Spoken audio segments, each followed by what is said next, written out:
Good morning, YouTube. Thought I'd do a honest review of the Arken EP5 Gen 1 and Gen 2. I've been watching some videos recently. I think Paramount Tactical put one out where he was confronting people that were saying that the EP5 is comparable to a high-end scope, like an Attacker, Carles, Leopold. Mainly because people are sort of affiliate programs are pushing these scopes to be better than what they are. So I thought I'd put my personal experience of owning various ones from the last 15 months.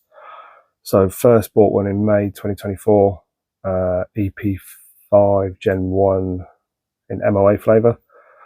Bought it when I first got the rifle, shot it various distances, Esdale out to 1150, sticker down a few times, no issues, no problems with tracking, clarity, anything else, all good. Then decided in December to switch to Mills, and a friend of mine at Virtus, he said he'd have my old MOA one off me, so I sold it to him. Bought an EP5 Gen 2, thought if I was going to get a new one, spend a little bit extra, get the Gen 2. It arrived, checked it straight away and noticed very small droplets of what looked like oil or water on the reticle when you were zoomed in at max mag. Spoke to Optics Warehouse where I bought it from. They picked it up straight away, sent me a new one out. I think it was about 10 days, had the new one. Checked it, looked fine, so I thought. Mounted it on the rifle, zeroed it, then shot it all through winter at Otterburn, out to the 1,000-metre range there. Shot a PRS match with it, 2-dayer, no problems. We had issues with visibility then, but that was because the match was pulled a few stages early because of visibility. But everyone was having that problem, so it wasn't just down to the scope.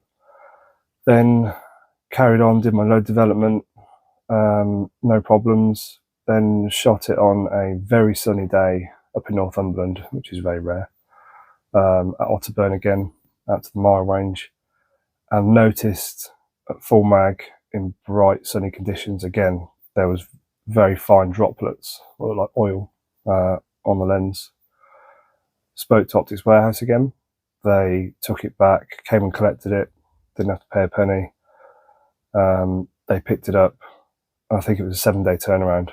They got a technician to check the one they had in stock in all conditions to make sure it was okay. I hadn't had the same problem. Got it out to me, mounted it, and that's the one that's on here now. And that's been fine. Had no issues with it.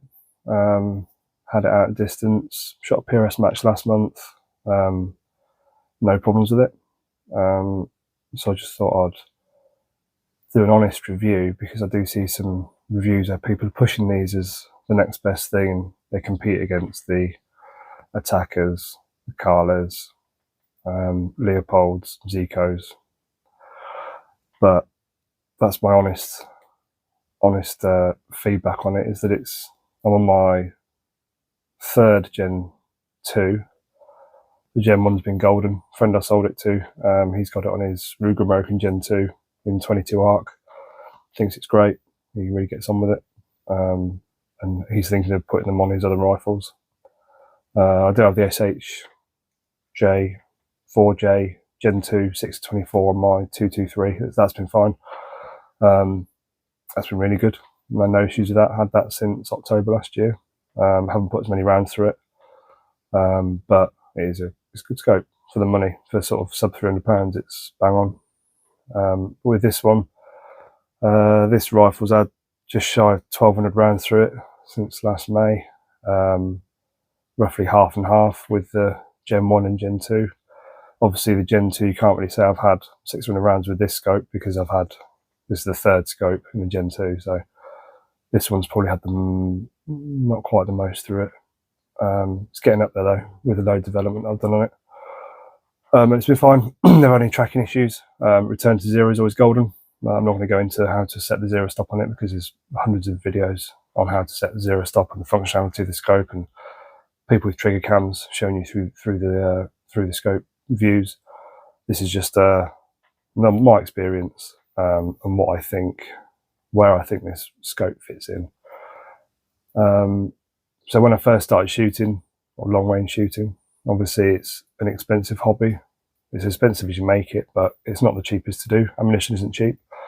So I sort of looked at the other scopes, looked at a Strike Eagle, looking at £850 to £1,000, depending where you get it from. I chose the Arken, a few recommendations. My view was that I'd rather have a rifle that's shootable at 1,000 and be able to afford to go to range days, book range time, get some trigger time in, and actually buy ammunition for it and shoot it, rather than buy a high-end scope and not be able to afford to actually shoot the thing. It's enabled me to buy reloading gear and actually get into reloading in the hope one day that reloading is going to be cheaper than factory. It won't happen. I keep buying too much stuff.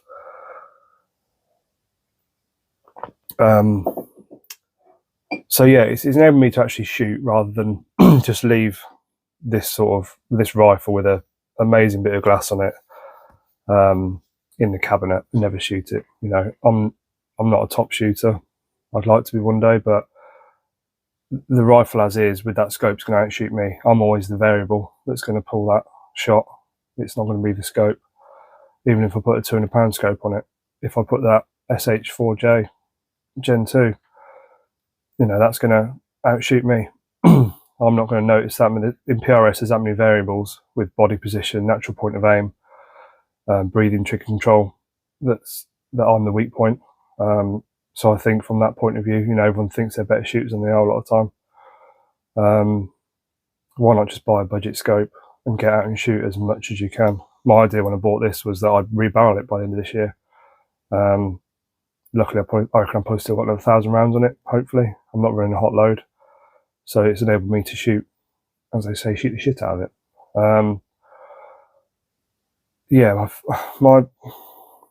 My thing I see is there's such Arken's pushed so heavily on YouTube that you've got affiliate guys on there that are, they are saying that it is comparable to a high-end scope, and I think as a new shooter, it feels like it is when you first get it, but quality control wise, I think is subpar. I took a little look through Facebook this morning on Arken Owners USA, and there must have been 15 or so comments with people having exactly the same issue with the tiny specks on the lens, on the reticle. I have screen recorded going through those comments, so I'll add that into the video. So it is worrying to see it, but my dad always said, buy cheap, buy twice. In this case, I bought cheap. I didn't buy it twice, but I had to send it back twice. So I've not lost anything. I wasn't missing out on any competitions or range time when it was being sent away. It's just helped by the good backup that Optics Warehouse have in the UK for these for these scopes. I think I've had spent sort of £4,500 on a Zico, and I had to send 2 back. I'd be pretty annoyed, and I would be asking for money back and going with something else. But their QC, Zico, Carles, Night Force is probably a lot higher. It's definitely a lot higher. I think everything suffers with issues. You can have problems with anything. Some do slip through QC, but I don't know if the amount of reports of the specs on the reticle is down to the amount that they've sold. I know obviously they've flooded the market. A lot of people in America are buying them just because the cost is so good. So, if you get 20 people that have bought Arken, you might have 3 or 4, 5 that have bought Night Force, Leopold. So your ratio of faults is going to be lower. But yeah, that's just my honest thoughts on the scope. For me personally, where it fits in, it's perfect. I think if it fits in your budget and it enables you to shoot more, crack on, go for it. If you are already a good shooter, good level of shooter, and you want that extra, You know, they say that for 20% of an increase in performance, you might be paying 80% on top. So I think when you're looking at scopes that are high end, you are paying for that extra 5 or 10% in build quality, durability, optical clarity. But for me, for what I shoot, it's been bang on. Had an interesting conversation yesterday with Vector Optics at the PRS Rimfire World Championships. Went over there, took my daughter over for the day. They've got some interesting stuff. What interested me mainly was the Paragon rangefinder, 7x24, which is AB linked. So it's got AB connection in it. Not sure if it will link with my Kestrel. That'd be handy if it did. They also do a rangefinder binocular for a reasonable price. And they said if I wanted to test any of their gear and do reviews on it, they'd be in touch. So that'd be quite good if I can get my hands on some of their stuff. It's always been something I've looked at as options. I did own a Vector Optics Forester rangefinder, but it maxed out, I think, at 1,100 yards or 1,000 yards. So I chopped it in for a Vortex Viper 3000, I think, which is on my channel. I did a review of that probably last year sometime now. But yeah, it fits in my budget, fits where I wanted it to. You know, I'm not that precious over it. If it takes a knock, takes a bang. It has returned to zero every time when I've had it out of distance. 1,000 meters plus, it's always returned to zero when I've dialed it back. So as a dialer, for me, it's been perfect. Never having an issue. Parallax is always, yeah, it's not far off what the numbers say. I always dial it to what I see rather than what the numbers are. Yeah, it's been great. I mean, I've spent money on ammo and range time rather than a nice shiny Carles, which I would absolutely love. I shot one yesterday, and I looked through 328 K328 Zico Mark 5 HD, and yeah, I have the Carles just because of the field of view. I love the idea of having the windage turret on the left, parallax on top, just below the elevation. I think that's a great feature, perfect for PRS, so you can keep your dominant hand on the gun and just use one hand to dial both elevation and windage. Maybe one day, we'll see. It's a big investment. I think for what I'm shooting, for my level of shooting, this is bang on. So I'd say anyone sat on the fence about it, get one from a reputable retailer, ideally through Arken's website, which is run by Optics Warehouse, or from Optics Warehouse, because their backup is second to none. And if you do have issues, they'll take it back and send you a new one very quickly.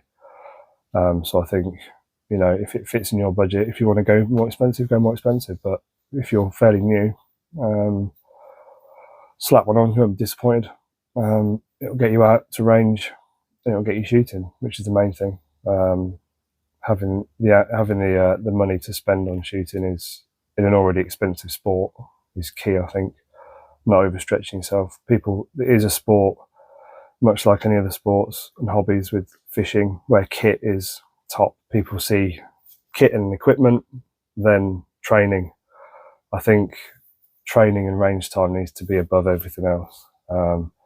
Find something that works in your price range.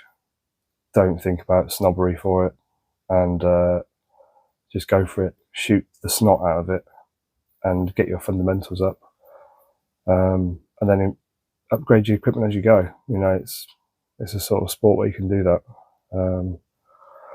Yeah, this rifle's very different from when I first got it.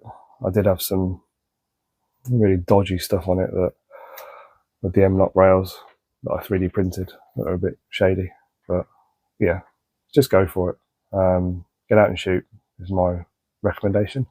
So anyway, I'm droning on a bit here. I think I've covered all my points. I wrote out a massive list of points, and I think I've hit them all. Yeah, any questions about anything, just ask in the comments. I'd appreciate if you liked and subscribed. Hopefully with vector optics, they may or may not come through, and might have a scope to stick on my 223 to do a little review and test, which would be interesting. I'd like to compare it, see how it stacks up against the cheaper end of the Arkens, and yeah, try something different. Gives me an excuse to go shoot. So yeah, but yeah, stay tuned for some more videos, and I hope you found this reviews. Yeah, thank you very much.